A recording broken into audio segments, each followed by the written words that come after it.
6-cı bölüm. Bugün tarakanla mübarizəyə başlamışam. Nəhayət ki, tarakan bizim evə təşrif buyurdu. Təsadüfən hamamda rast gəlmişdim, amma tarakan olduğunu bilmirdim. Şəklini çəkib Google-a yerləşdirəndə başa düşdüm ki, bizim evdəki elənməz tarakanıymış. Bu həşəratla zarafat etmək olmaz, çünki bir gecədə 40 bala verə bilirlər. Əgər yuvalarını bərk etdilərsə, evi satıb qaçmaq zorunda qalacaqsınız. Mən də hərəkətə keçdim, təmizlik şirkəti çağırıb evi dərmanlatdırdım. Bununla kifayətlənə bilməzdim. Komendanta xəbər verdim, sağ olsunlar, bütün binanı dərmanladılar. Əslində binamız yeni binadır. Qonşular da hamısı da göründüyü kimi təmizkardır. Sadəcə olaraq eşitdiyimə görə binanın altında və ətrafında restoran, market kimi obyektlər varsa, bu cür həşəratların olma ehtimalı daha çoxdur. Hər nəysə, gəlin indi əlimdə hazırladığım bu kütlənin nə olduğunu sizə açıqlayım.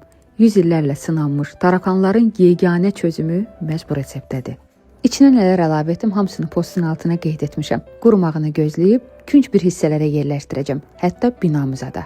Evdə 4 ayaqlı dostlarınız varsa və ya körpə uşaqlarınız varsa, çalışın onların əllərinin çatmadığı yerlərə yerləşdirəsiniz. Bu minvalla nəinki tarakan, bütün həşəratların kökünü məhv etmiş olacaqsınız. Mütləq sınayın və yaxınlarınıza göndərin.